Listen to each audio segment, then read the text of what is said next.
Radio Classique, la question économique du jour. Et on parle ce matin du livret A. L'an dernier, les épargnants y ont placé plus de 10 milliards d'euros. C'est une surprise après des années assez mauvaises précédentes, en 2015 et 2016 notamment. Comment expliquer l'attrait du livret A qui ne rapporte quasiment plus rien, 0,75% seulement? C'est même pas le niveau de l'inflation. Bonjour Pascal Renoncet. Oui, bonjour. Vous êtes consultant en stratégie patrimoniale chez Thésaurus. Alors 10 milliards collectés l'an dernier pour le livret A. Vous qui êtes consultant en stratégie patrimoniale, j'imagine que le livret A, c'est pas forcément le placement que vous recommandez à vos clients. Comment vous expliquez un tel succès pour le livret A ? En fait, c'est quand même la poursuite de ce qui s'est passé l'année dernière, puisqu'on voit en 2014-2015 effectivement une forte décollecte, mais avec un point d'inflexion fin 2015, c'est-à-dire qu'on avait une collecte quand même légèrement positive en 2016, et là effectivement ça s'est amélioré. Moi j'y vois deux raisons principales. Tout d'abord, il faut constater quand même que c'est pas les Français qui ont gagné plus d'argent en 2017 qu'en 2016, ça se saurait. Donc c'est un effet de base communicant avec d'autres placements. C'est-à-dire qu'on a déplacé son argent vers le livret A, de son compte courant par exemple vers son livret A, ou de l'assurance vie par exemple vers le livret A. Oui. Voilà, je pense que ça provient de l'assurance vie, puisqu'on voit aujourd'hui les fonds en euros des assurances vie qui ont baissé très très fortement, qui restent légèrement supérieurs.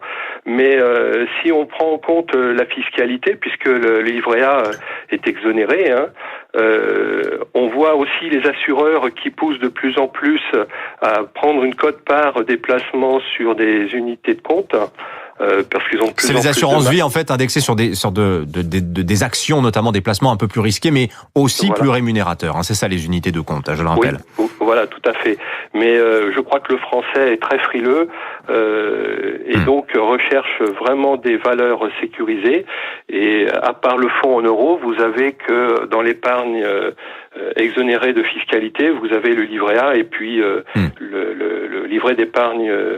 Le LDD, le livret développement durable, oui. Le développement durable. Voilà, il y a aussi un facteur psychologique, c'est ce qu'on met en avant souvent. On dit l'année dernière c'était une année d'élection présidentielle, et donc dans ces moments-là, il y a une sorte de facteur psychologique, la peur politique, si je puis dire, qui pousse à comme ça créer cette épargne de précaution.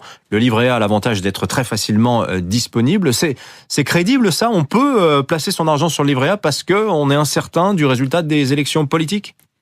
Je pense effectivement, puisque c'est de l'argent qui est mobilisable extrêmement rapidement.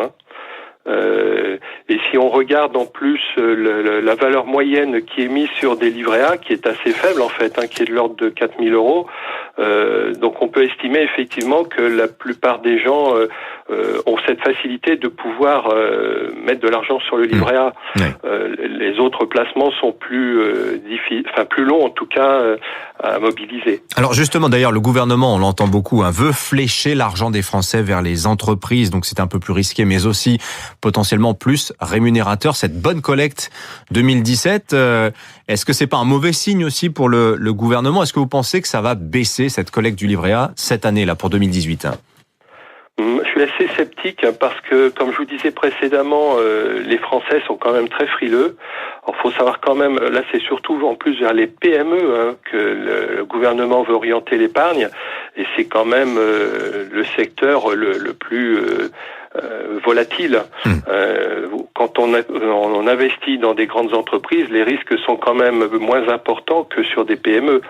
Alors je sais qu'il y a cette volonté, on le voit déjà à travers les FIP, les fonds d'investissement de proximité, qui étaient accessibles à la fois au niveau de l'impôt sur le revenu et de l'ISF, avec un avantage fiscal de 18% au niveau de l'impôt sur le revenu et de 50% au niveau de l'ISF. Ça a été supprimé à compter de 2018 au niveau de l'ISF.